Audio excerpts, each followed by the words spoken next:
Hello and welcome to the Side Netting Podcast, the place where we discuss all the latest goings on in the world of football, throw in a couple of games and almost definitely a tangent or two. I'm joined as always by my cousin, my friend, most importantly my co-host, Kieran Burke. Kieran.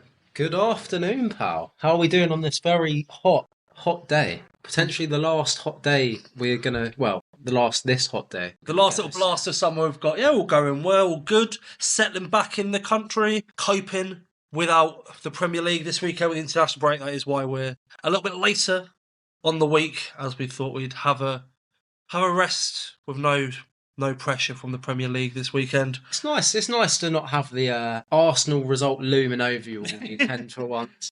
The ability of 11 men on a pitch to ruin your weekend is nothing quite like it.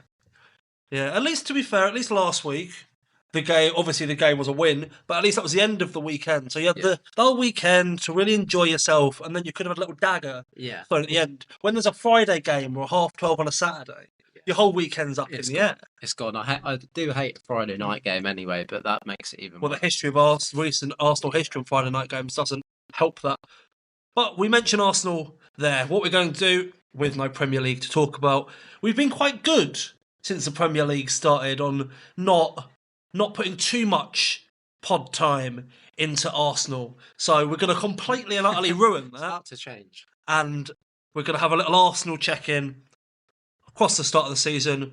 Sort of some of the talking points that we've seen across Twitter, across the media with Arsenal and the way that they have begun this season, and just have a little check-in on thoughts. So anything you want to kick us off with here, kids? Well, I guess the new signings worth touching on. Obviously, we fell just short last season and reinforced as appropriate in attempts to win the league. So a little discussion around how they've settled in. So obviously Rice, the winner last weekend, a thing of beauty. I'll take no criticism. It's a deflected goal. He meant every last bit of that. Angles, mate, angles. And the celebration to match as well. Absolutely beautiful. And United tears as well is just always the way it's gone wonderful. I did put this on Twitter earlier on this week. You see a lot of Arsenal fans fighting back and said, I've actually decided that it was onside for Garnacho because that is the funniest option. Because he was onside, it was still disallowed. He could have been miles on offside. It was onside, sorry. It was given offside. It's just funny. And the United tears are just beautiful as well. They've just kept going. They don't know how angles work. Hilarious. They keep complaining. Ain't going to change, boss. Remember how many times last season where we got mugged up? You might get an apology. You're not, because it was right. But you might get an apology. That's the best you're hoping for. They forgot to turn the technology on for us one game. Cost us the 3 points with Brentford. So we've all been there. And they had a player literally punch another man and not get a pen. I don't think they're the ones that can be out here going on about VAR and its use. But as I say, it was really funny. So it was very funny and a beautiful win as well. It's always that bit sweeter when it's the last minute winners. But Rice has definitely hit the ground running. He's come in, he's just sort of... He's one of them players where a lot of the time, if you don't notice him that much in the game, he's doing his job. He's there to break up the ball, give it off. Obviously, he is very powerful, a bit box-to-box as well, so he's not just in that sit and roll. And as we saw last Sunday, he will get forward as well. He will be in those goal-scoring positions. But I think he's done a great job at coming in and giving us that bit of ruggedness in the middle just to break the game up.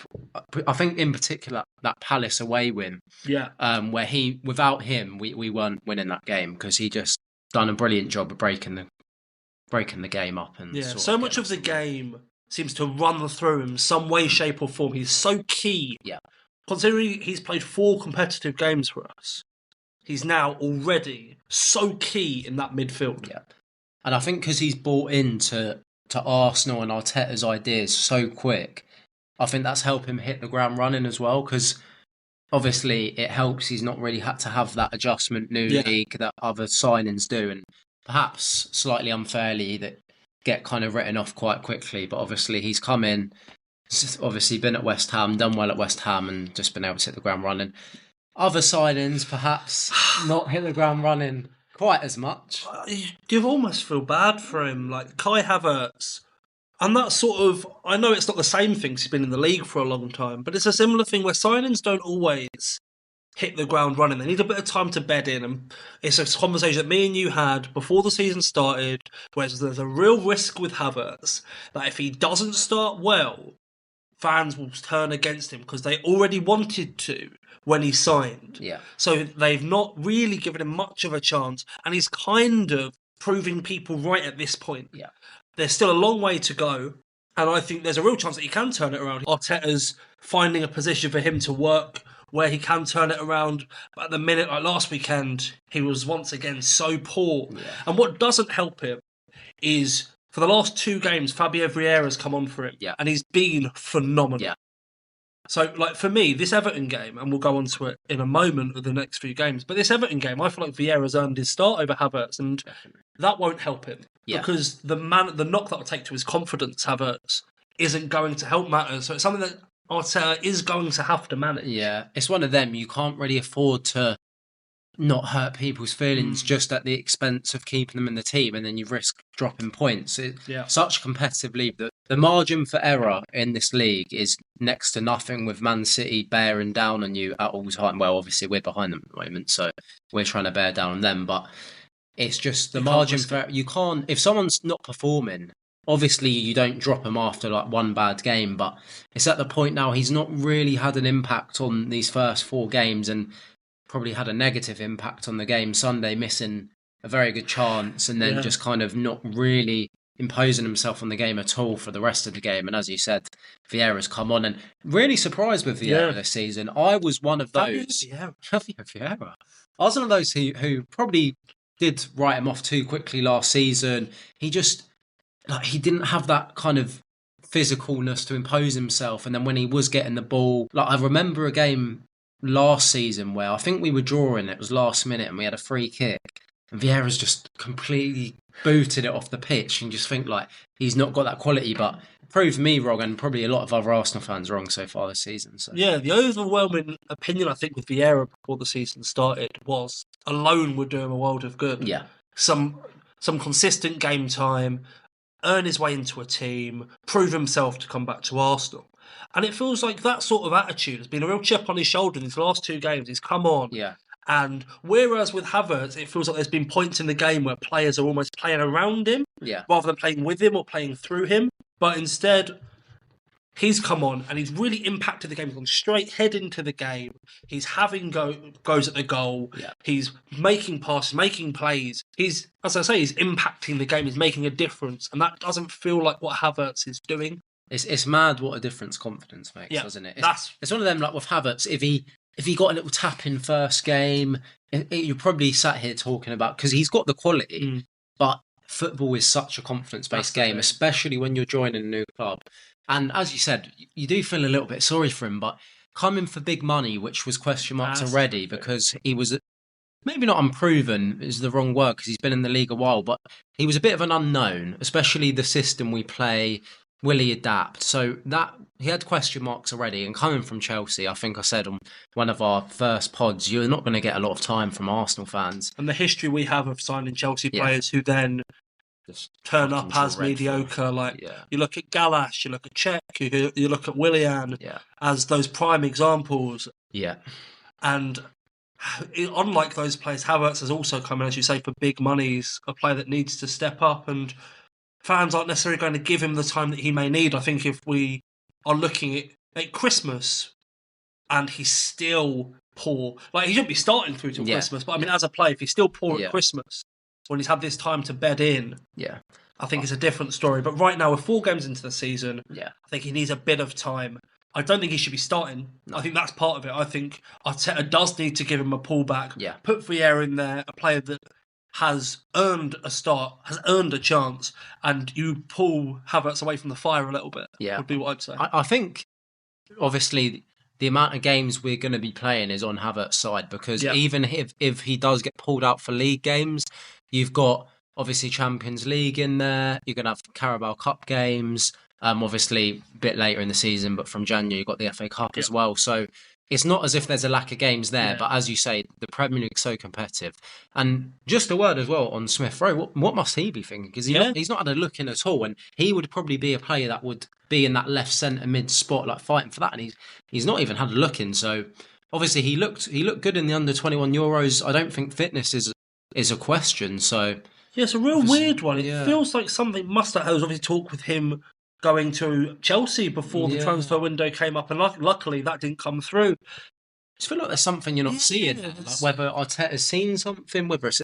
I just struggle to believe it's an attitude thing, because particularly, that hell end kind of running through him as well. Like, you've got that added hunger to kind of be in the first team, show yourself. Yeah, it feels like he's not even second or third. You look at players that... He's not one of the subs that are coming on. You've got Vieira, attacking-wise, you've got Vieira that's coming on. You've got Nelson that's coming on. Yeah. And he's just not... He's not there. No, he's not getting a look. It's a really strange one. Yeah, I do really like Smith Rowe as a player as well, but if he's not... It's one of them. If he's not, like... If Arteta's not planning to use him, maybe he is better off going somewhere, whether that's a loan or permanent. But it's a good problem to have. We've got that quality in the squads and depth that we've not had probably as long as I can remember, really. So, like, even that sort of, I think 2007-8 when we challenged for the title, and we just didn't have any depth whatsoever. Eduardo got injured, and then obviously we just completely fell apart. So, yeah, it's a good problem to have, but I guess that's the nature of the beast when you start kind of wanting to compete. Certain players aren't going to fit the mould, but it's a strange one because I feel like Smith Rowe does fit that mould. But he did. Well, he had some good runs, and then his biggest problem was he got that injury, and then he's just not been able to work his way back in the team for some reason. It's a real odd one.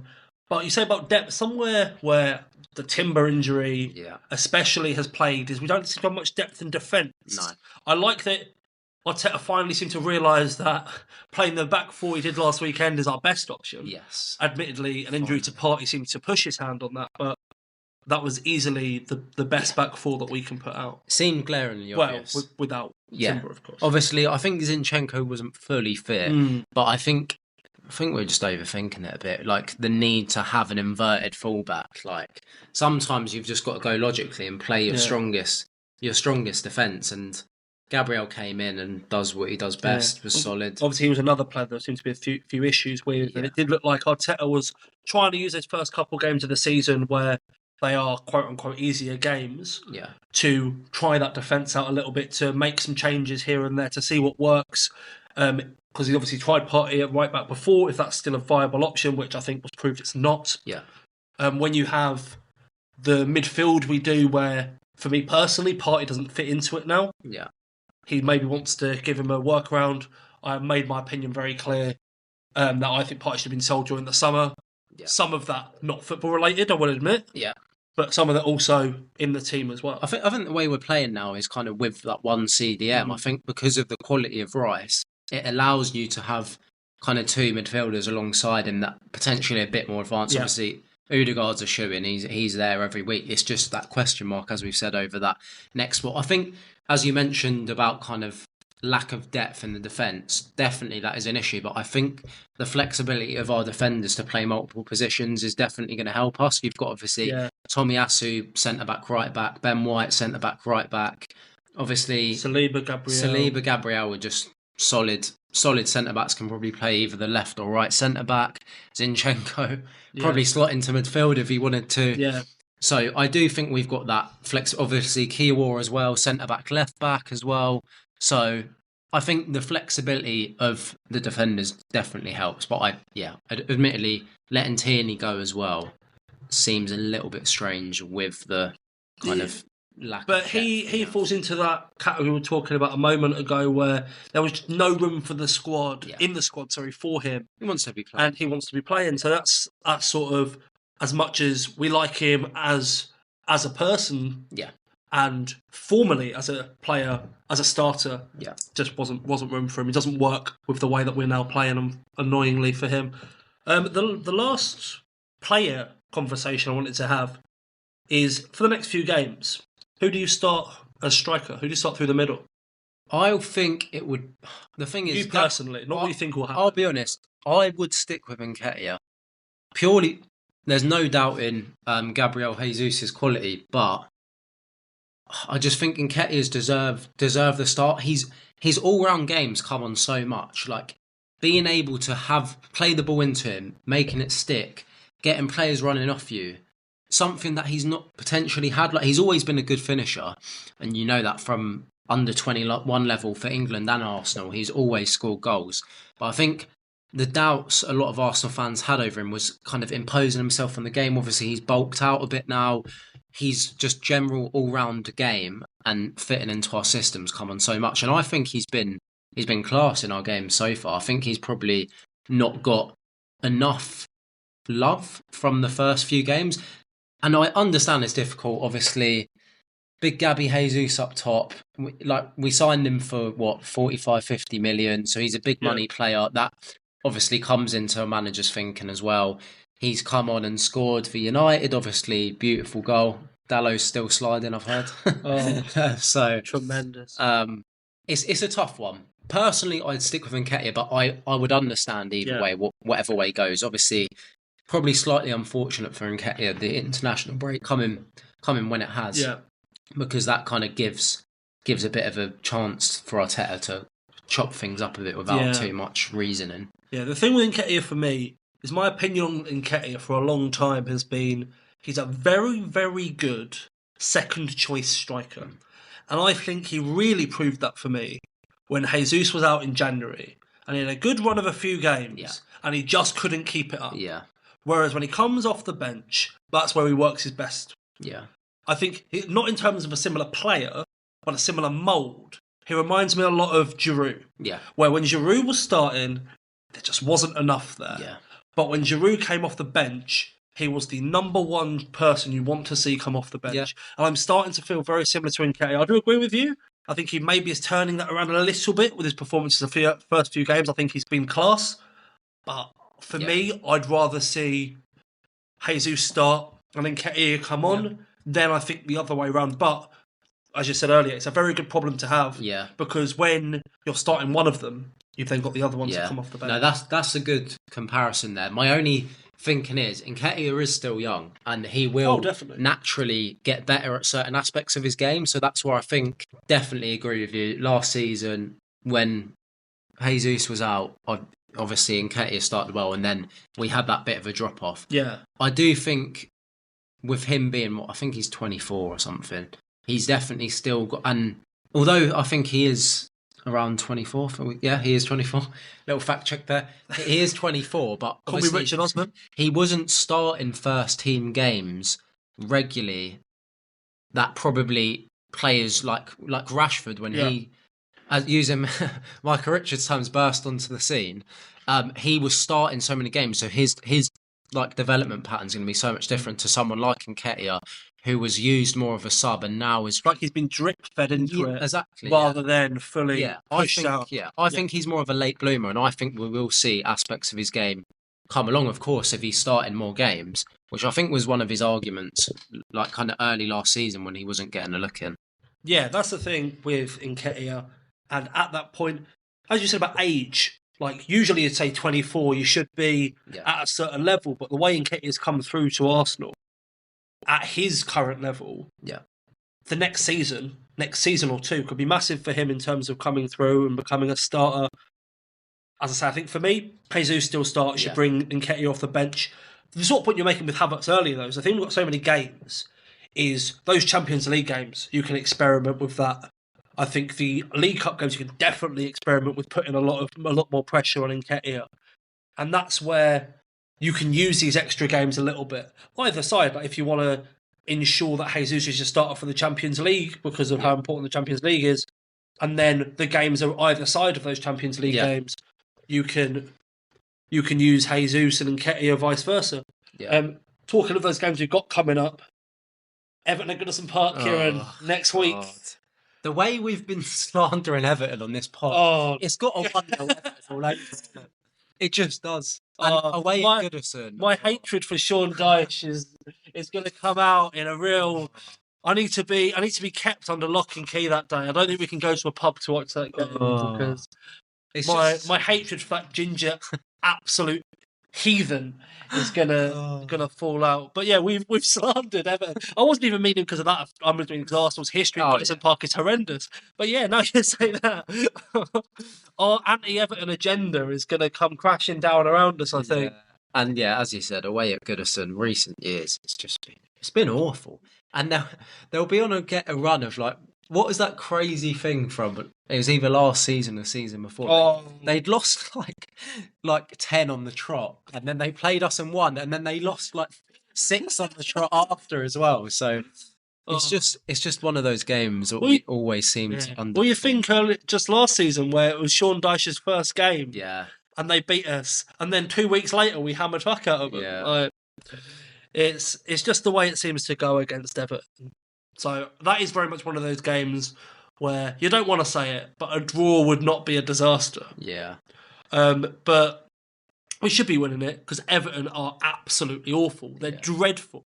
How you go from being bottom end, like just surviving relegation, bottom end of the table, to being worse than that is almost impressive. It is impressive, and it seems to be they just don't learn their lesson every year. No, you can only. Well, this is when we said it in our predictions. You can only survive for so long without getting caught. Like if you're not going to make the deal, they barely signed him. They signed Danjuma, who looks good. We're going back. I feel like this conversation needs to end because this will be clipped and it will be Everton 1-0 and it will just go to shit. Oh no. I think what's nice is we are both very aware we're losing that Everton game.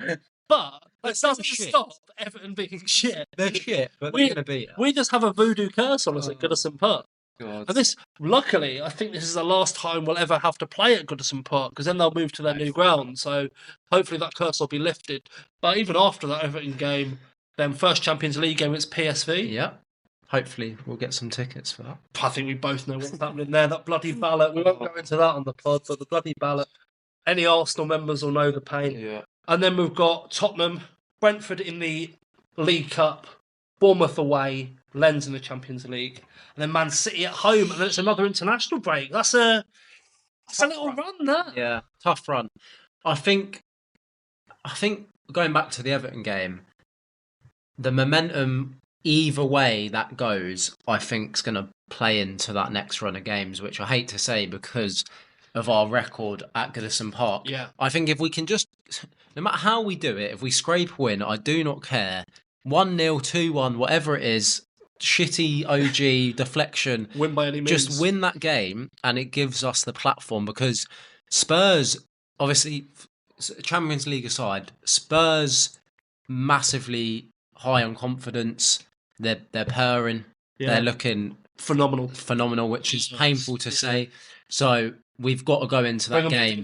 Yeah, we have to go into that game at our best. Otherwise, we're not going to win it.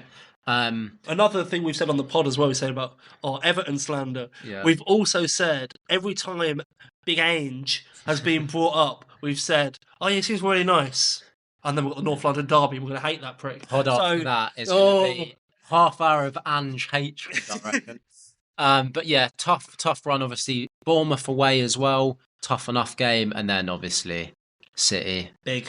City's big. Two very big games in there, and two tricky away games in there as well. It's a big run between now and the next international break. We'll have another check in then, and we'll see. I think this next period before the next international break shapes whether we're title challengers or just pushing top 4 for me. Do you think that big for you this early in the season? I do think, because I think how we getting a result again, like to win the league, we've got to stop losing both games to Man City in all reality. Yeah.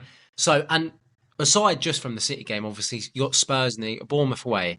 You have to be. I feel like we have to be winning those games for me. At home to Spurs, you have to be winning if you want to win a league, and away at Bournemouth, you have to be winning. And then obviously that will set up for the City game. Maybe we can afford a draw, but I just think going back to momentum and mentality, and obviously a lot was said after the Community Shield about lifting a potential curse over City.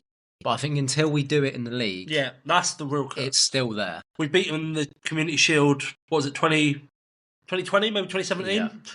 Like, that's not important. Yeah. Like the real curse will be in the league. So 4 games there, Kiers. Points.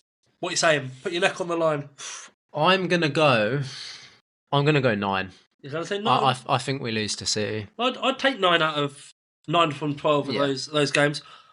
That is under the assumption we beat Everton, which is obviously a big assumption. But I think if we win that first game, that sets us up nicely. Obviously, we've got some tricky Champions League games and obviously a League Cup game, which will probably, I'd imagine, rotate quite a lot for. But still, there's a lot of fixtures in there. And obviously, it's hard to call. But obviously, there's teams in the same boat as well. Yeah, well, of course. Obviously, it's not Spurs because they're not in Europe. We got them. Got him. Setting up another loss there to come back on. But yeah, I think this pod is cursing us already. What are you thinking, Pat? I reckon 10. Okay. But I reckon the draw will be Everton. Okay. So you think we're beating City? I think we're beating City. That's bold. At home. Bold. Going off confidence. I think a good run behind us in not losing at Goodison, beating Tottenham, beating Bournemouth. Atmosphere continuing to be good at the Emirates. Yeah. I think we've got them. I don't know. There's a feeling. There's an unwarranted confidence about me when it comes to facing this City team. But I can't. It's very unwarranted. Oh, it's incredibly unwarranted. I don't. It's just one of just get those feelings. You get those confidence. Either confidence in this case or delusion. Delusions definitely plays a part in it. But in the same way that I can't see us winning at Everton, I can say us beating City. Do you not think though, if we lose at Everton, I don't think we're going to lose City, that just like the history of the Arsenal. It just sums us up. It'll be the most Arsenal thing imagine to bookend it with a loss to Everton and beating City like 3-0. It'd be great. When's the last time we beat a top 4 team 6-1? Happens to us all the time. Oh yeah, of course. It happens to us all the time, and we never do it to anyone else. So let's make that the first game. Let's 8-2 Man City. There you go. Never mind wins open. Top bus. I'll be going around the streets of Islington on an open top bus. I was going to say with McCocky. We might have to cut that bit out. I know exactly what's coming. As soon as win was brought up, I knew that sentence was ending with you displaying your genitals to the people of North London. There's no dog fetish going on there. As soon as win's brought up, my genitals come out. There's a lack of context to that one. We do not condone bestiality on the pod. Kieran and Conor Burke and everyone on behalf of the Sunday Podcast do not condone bestiality. Anyway, Arsenal. So, Arsenal.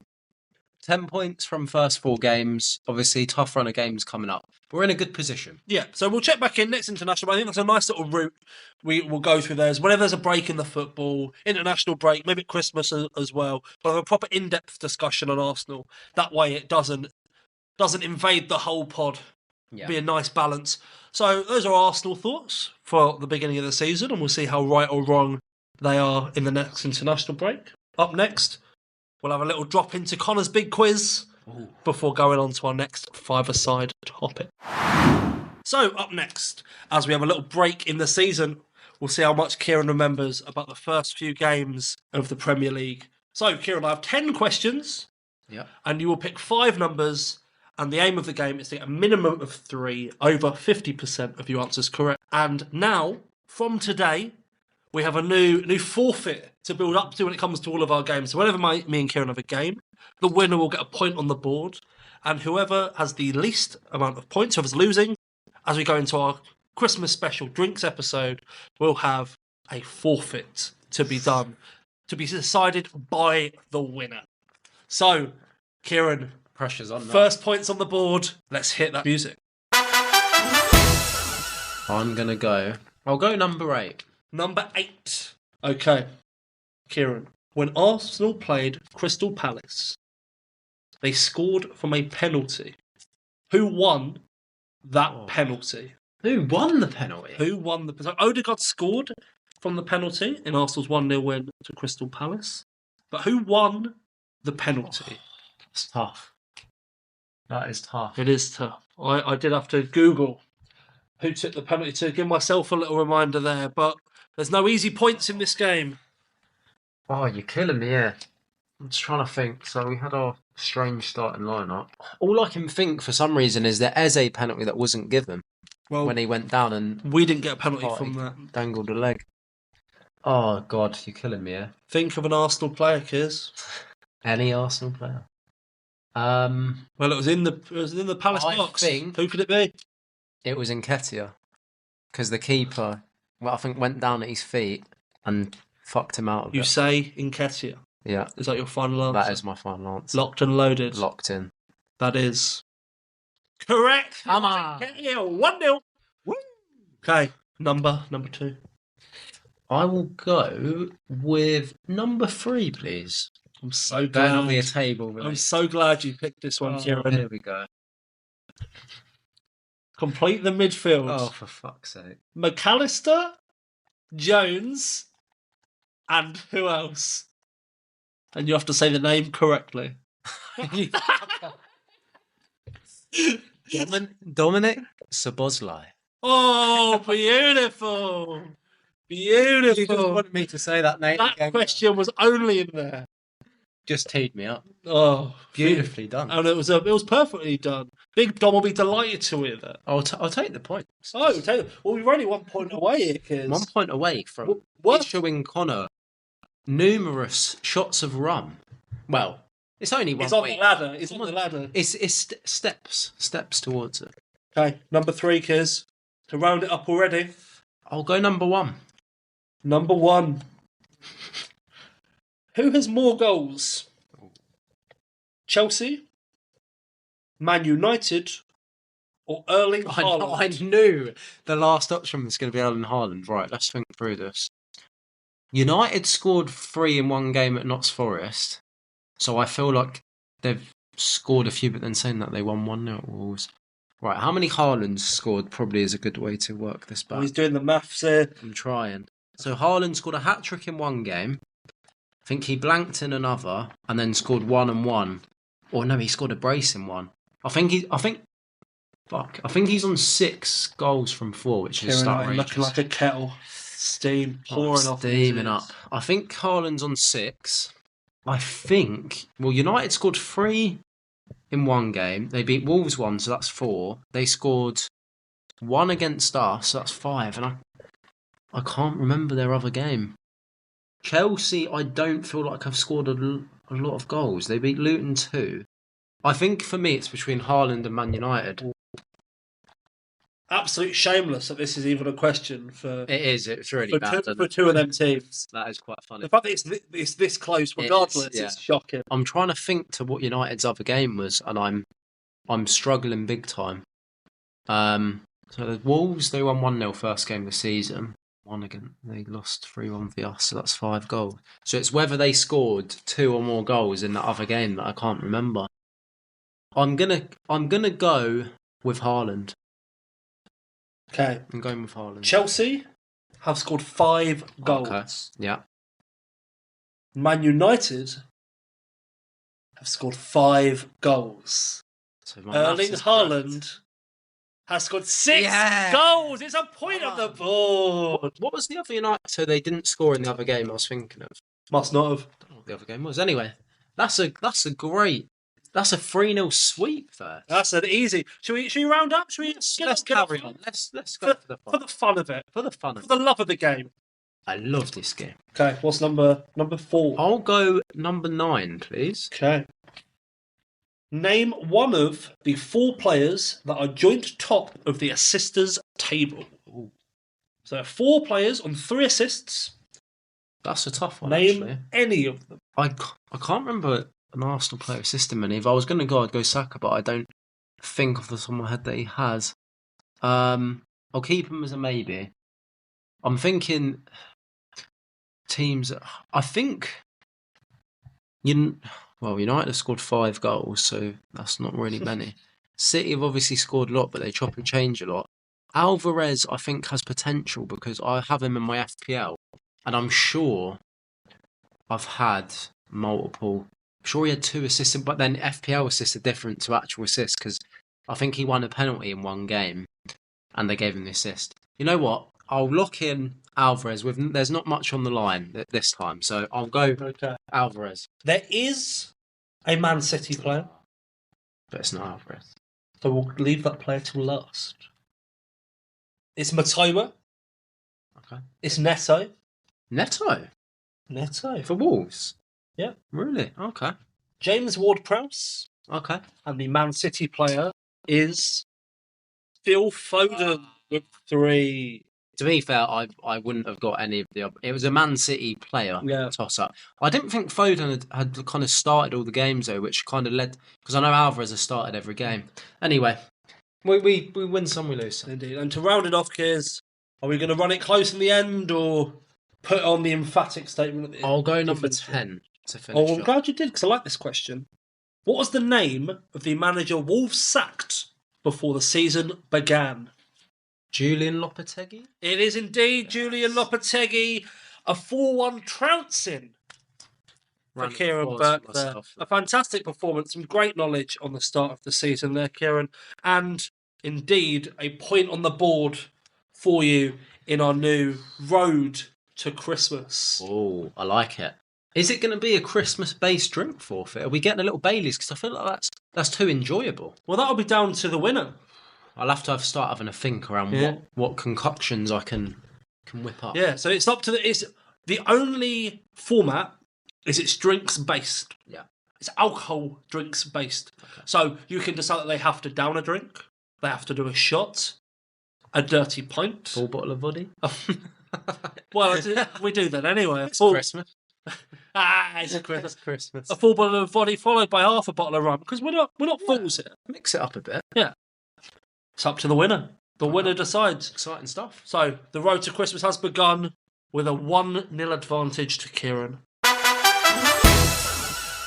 So, let's skip straight past the quiz there, kids. The big win for this week's five-a-side topic. Now, I'm going to hand this over to you, as I got my twisted brain. I got a text this week from Kieran, who had just completed a long work trip, and I've just thought of an amazing five-a-side idea, and it was...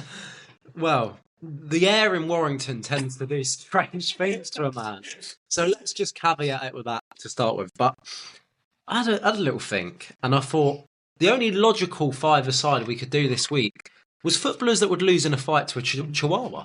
And to be fair, a Chihuahua is... Like, if you get that Chihuahua going... They're aggressive little fuckers. Yeah. If you're not fighting back, you could be in trouble. Which I think's, well, for me anyways, the logic I've gone for. I didn't want to just go for kind of nice footballers, but I did throw a couple in. But then I've gone a little bit rogue on a couple of my choices, which I will get into. I've gone for a mix of, and I'll get into this, players that look a bit nice, players that look like they'll just get overawed by the Chihuahua, and there is one especially who, and I'll get into it, is just an idiot. Okay. There's one really stupid player that will just try and pick a fight with the Chihuahua and that kind of vibe. So we'll get into that. But it's your topic, Kears. It's your brilliant topic, Kears. So who's your keeper? So, well, funnily enough, this week, I couldn't really think of a keeper. So I've gone a bit of a rogue five-a-side. You know, we usually have our... Rush. I've gone rush keeper. Okay. And there's no better man to the rush keeper. The man who has 5 lungs... and possibly one of the nicest men in football.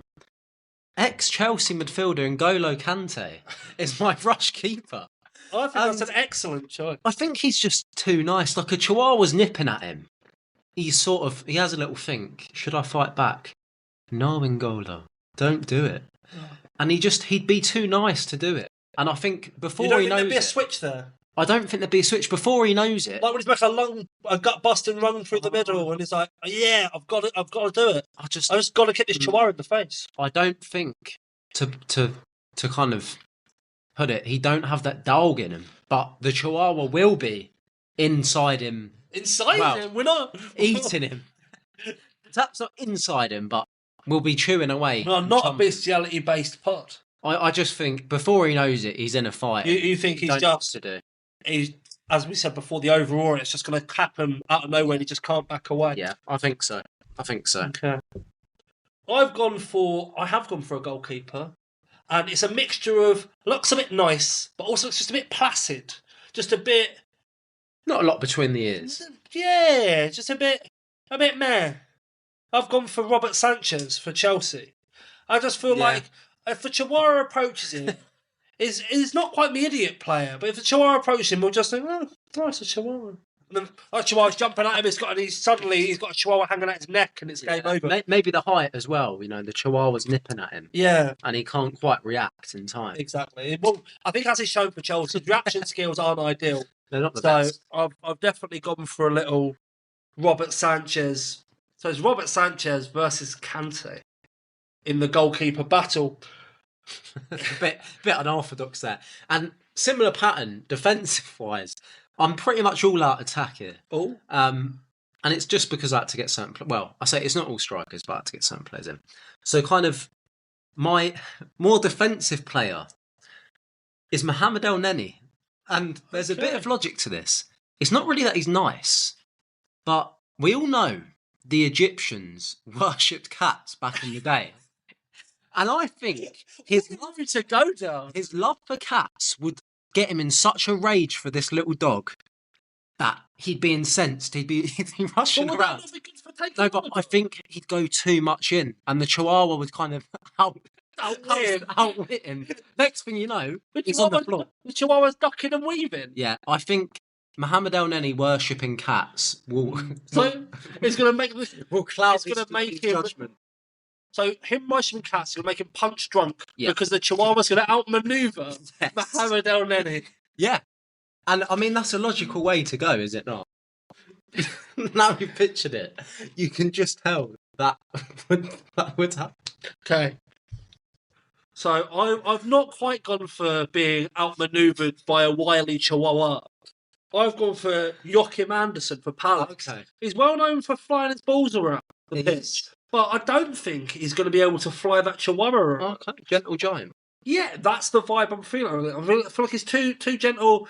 He's going to be crossing the ball, top tier, lovely passing, but not top tier at fighting a Chihuahua. I think he's going to get done in. I don't think he has. And you were saying it before about Kante. Ironically, he does not have that dog in it. He doesn't.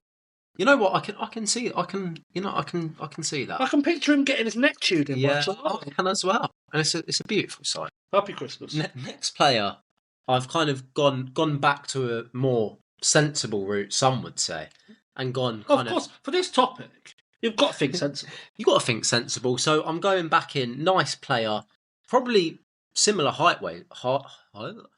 Similar to a Chihuahua. Similar height-wise to a Chihuahua, and that's Santi Cazorla.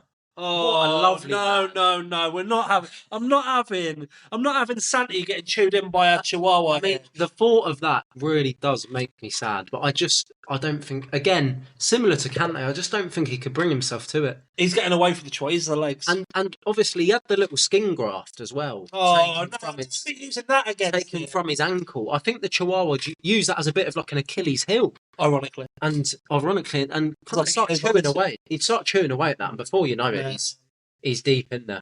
Not a nice thought. That one's hurt me. That one's cut me. That one's cut me deep. I don't like that one. I hated to do it, but I did have to check if he's still an active player because we did specify current players, and he is in League 2 of La Liga 2 in Spain.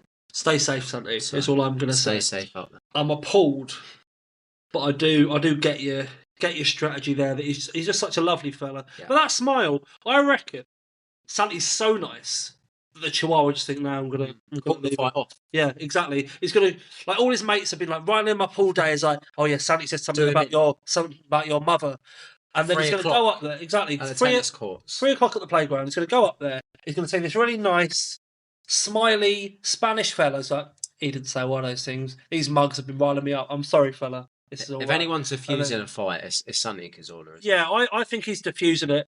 I get your strategy. I think he's too nice. You've gone too nice there, kids. You've gone too so wouldn't lose in a fight because the fight can happen. Exactly. You know what? Yeah, that's a fair point. Let's contrast that with, I think, one of the stupidest players to walk onto a Premier League pitch. And to be fair, a fellow I don't have much problems with. And if my sister's listening to this, I think I'm going to get get a cavalcade of abuse because he's one of his biggest fans. I'm going Jack Grealish. Jack Grealish is getting absolutely mauled by a Chihuahua.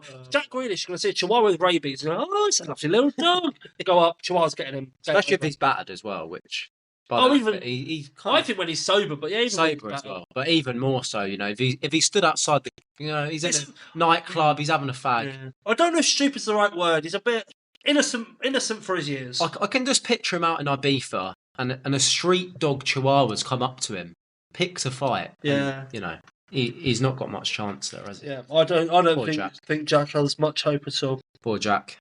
Fourth player for me, and we're getting into the attackers now. And this one, ironically, that they're attackers when they're getting attacked by a dog. It is. That maybe not the a lot attackers. of irony jumping around. A lot. It's flowing around the room. You can almost taste it in this room. Delicious. Scrumptious in my tongue. Scrumptious in my tongue. The player I've gone for, and a few eyebrows might be raised with this one because he's known to be quite an aggressive player. So some might think he'd be good in the fight, but I think it's all just a big mask, a facade, a massive facade. And I think, speaking of massive, he's a massive bellend as well. So the thought of him getting chewed up by a Chihuahua, am I going to like this? Would be delicious. I've gone Richarlison. I absolutely love it. And I think he'd get nipped and he'd go down. He'd get nipped by the Chihuahua, go down. Yeah. And he'd just present himself. And he'd be, ref, he'd be calling for the ref. The Chihuahua's going at him. He doesn't realise there's no ref in sight. Yeah, he's gonna start doing the pigeon dance at him. He doesn't realise that dogs, they're not fans of pigeons. He's going to go at him. Try taunting him off with a pigeon. Yeah. The Chihuahua's nipping at him. He's going to rip his shirt. He's going to get one slap in for the Chihuahua and start celebrating, shirt off, like, yes, I've taken that Chihuahua out. And then Chihuahua's not down yet. Exactly. Dead. Exactly that. So that might be your best choice, because I don't know about your last one, but... Oh, my last one's a beauty. That might be your best choice. I've gone for a man we've already discussed on this pod. A man that I think it's quite clear is a real lacking the dog. Kai Havertz. Yeah, okay. Doesn't have the menace in him. Yeah. Doesn't have the motivation in him. Don't have a lot, really. The only one thing he will have in him is a dog wrapped around his neck. Oh, that Chihuahua's feasting on a bit of Kai. Yeah. Fabio Vieira's going to run down and boot him off, as we've discussed. But weirdly, I've just had a vision of Kai Havertz being pressed in as sausage meat and a Chihuahua eating it. Did that also come to mind? We've all been there. Just the look of him, like he's quite a long man, and I can just picture him being encased in a sausage. I tell you what, listeners, don't lie to yourselves. We've all been there. Yeah. The mind's gone wandering, and then just if your mind didn't go to Havertz, your mental picture, it's Kai Havertz being tricked into a sausage meat device by a little Chihuahua, and then he just comes out almost like in a cartoon. Where it comes out in a perfectly formed little sausage on the other end. I was picturing a bit of Wallace and Gromit type, Feathers McGraw. That kind of attitude. And I'll tell you what, you're lying to yourself if you've not thought of that. Just makes sense, really. Thank you, Kieran, for bringing this podcast a little more highbrow with that mental artist level, painting pictures in our minds. There, Kieran. Thank you so much. I'm glad I could be of assistance. And what's your final choice? Well, this one's a bit more left field. Yeah, and I feel like what you got for me, kids? Oh, am I going to enjoy this? The thing is, it's not really necessarily going to be a play, but the reasoning behind it, I quite enjoyed. Okay. When I was stood in the shower last night thinking through my team. That's why you do most of your pod research. I do, and the thought came to me to kind of research into a certain area. So I ended up going Sarpreet Singh. Now, he was a player who was at Bayern Munich a couple of years ago. And he's not now a player that rings any bells. So yeah, he was kind of promised to be the next big thing, and one of the first kind of Asian players that was coming through. Now, slightly rogue thinking here. Sarpreet Singh is a Hindu man. Oh, for fuck's sake. Now, going back to my kind of religious thing, I kind of had a little bit of research in. To what religions was a dog sacred to them? And Hindu, ding, ding, ding. They like the dog. And Sarpreet Singh, being a Hindu man... Kiz, just for a moment, have you ever tried being a religious studies teacher? Because going the phrase "ding ding ding," they're like dogs, could be a real. No offense. If you go, I don't think that's offensive. Like they did like dogs. They're just the manner of which you can teach the youth of today. I feel like I'm weaving in kind of cultural ideologies to the youth in ways. They're not going to forget "ding ding ding." They like dogs. They're not. And Sarpreet Singh, you know, I feel like he just couldn't bring himself to do it.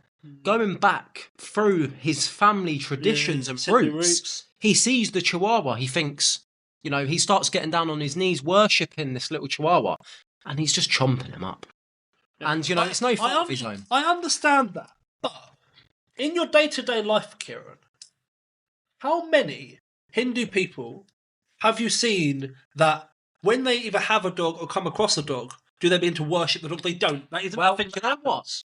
I don't actually know any Hindus myself, so in your head, one second. In your head, that because Hindu people hold dogs in such a high regard, in your head, that means that when they come across a dog, it's almost like coming across the manifestation of God in their day-to-day life. Not quite, but I think in a fight situation, as we propose, it's different. In a fight, it's different because they're coming up against it, and then they just bow down. It's like that mark of respect.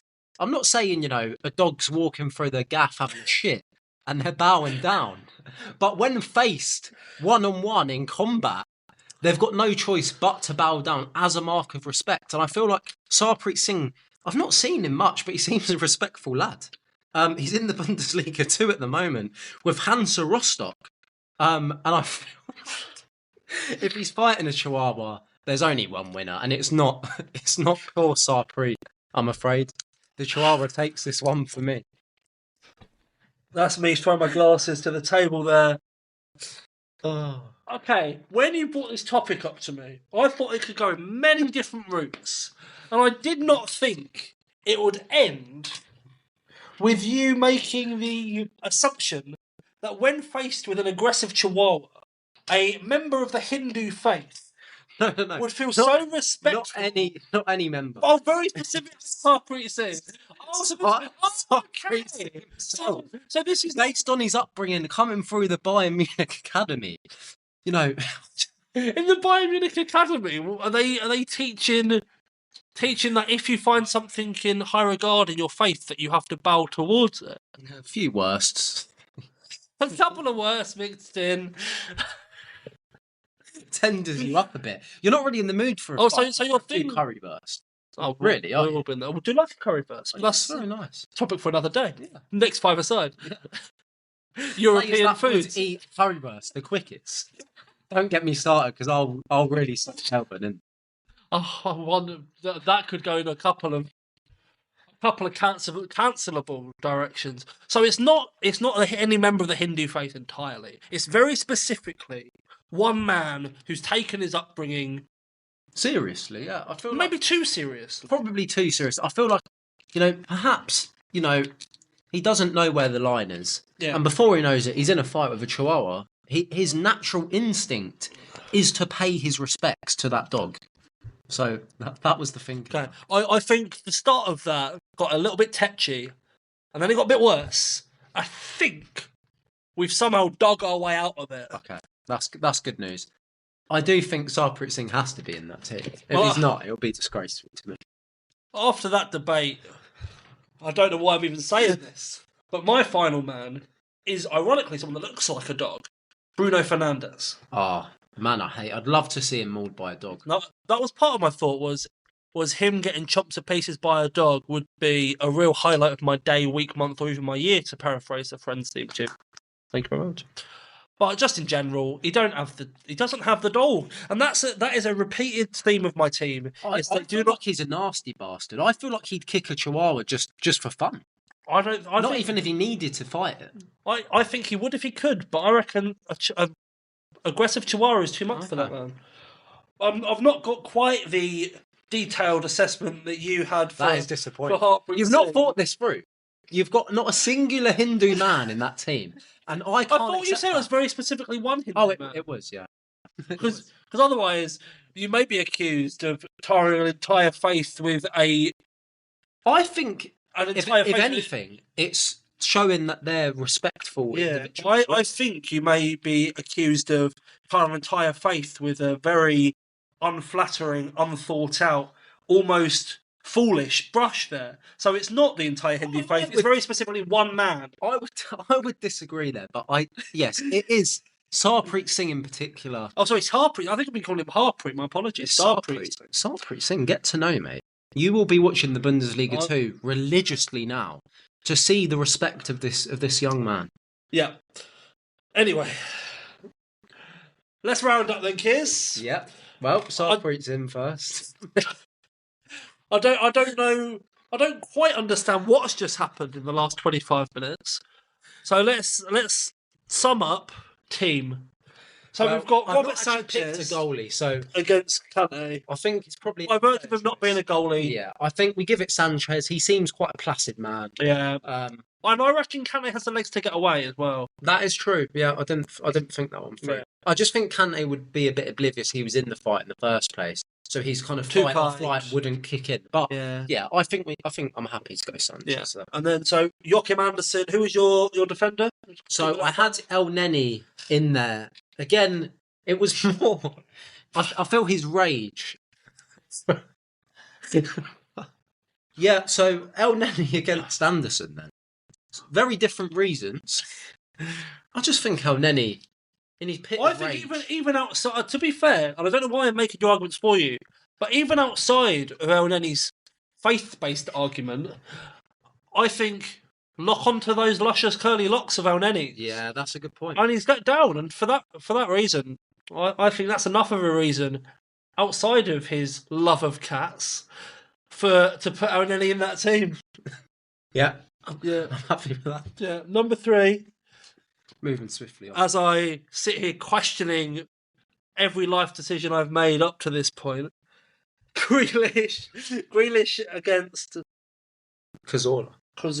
And I'm not having Cazorla. I'm very, very much fighting the Grealish fight here. I'm not having you tarring Cazorla with a Chihuahua-sized brush. I do think my skin graft-based argument would mean Cazorla would have troubles with a Chihuahua nipping at him. No. But just he's being diffused. The thought of Cazorla being attacked by the Chihuahua, I can't bring myself to put him in there. Yeah. So Grealish is in. Grealish. Sorry, Shannon. Okay, number 4. Number 4. Havertz. Well, against Havertz v Richarlison. Just I know it's meant to be an argument based on who would lose in a fight to a Chihuahua, but who do you want to? We really would love to. It'd be beautiful. And I think, as you said, him pigeoning around. Oh, he goes down. He goes down under minimal contact, waving his arms about. The Chihuahua's got a prime opportunity there to just feast. Yeah, I'm liking the discussion because sometimes we have a bit of an argument. Sometimes I think these players are picking themselves. They are, and I think moving on to the last. Let's not. Okay, he picks himself. This man, Sarpreet Singh. Okay, before to Indian parents of Hindu faith. Okay, before man brought up in the Bayern Munich Academy has found himself in the Bundesliga 2. Before you get deep into Sarpreet Singh's history and heritage, and before we get into some more deep water, we'll put Sarpreet Singh in the team. Thank you. That's all right. Do I need to say any more? We love Sarpreet. He actually played internationally for New Zealand and still does, I believe. Congratulations to Sarpreet Singh. Just for a few Sarpreet Singh facts. There we go. Sarpreet, if you're listening, a lovely man, but a man that would lose in a fight to a Chihuahua. So the final team, after that up and down conversation, I do hope we've not accidentally offended anyone, because that was never the intention there. Was meant I do want to round that in at the end, but we've got Robert Sanchez in goal. We've got in defence big Joachim Andersen. Did we have in there? Big Joachim Andersen. Joachim Andersen in there in defence. Jack Grealish in the midfield, and then Richarlison, and up front, Sarpreet Singh, a man I'd never heard of up until 10 minutes ago, and that is obviously on my ball knowledge, of course. Yeah. Bundesliga 2 superstar. Get to know, mate. Well, Sarpreet Singh. We use superstar, Lucy. He's played 2 games this season and not scored yet. So. Yet, being the operative word there. You know, there's still time for that man. There is indeed. Sarpreet, we're cheering you on, mate. So we'll round out the podcast for this week. Kiers, I don't know why I'm saying this, but thank you for joining me. You're always welcome. And as always, an absolute pleasure. Oh, a joy. So we'll see you all next week, or hear you all. No, I won't hear you all. We'll be around next week. One way, one shape, one form. And I think there's only one choice for a song to lead us out this week. It's Who Let the Dogs Out by the Baha Men. Thank you very much for listening. We'll be back next week. Back on our regularly scheduled Thursday programming. Thank you very much, everyone. Have a good one.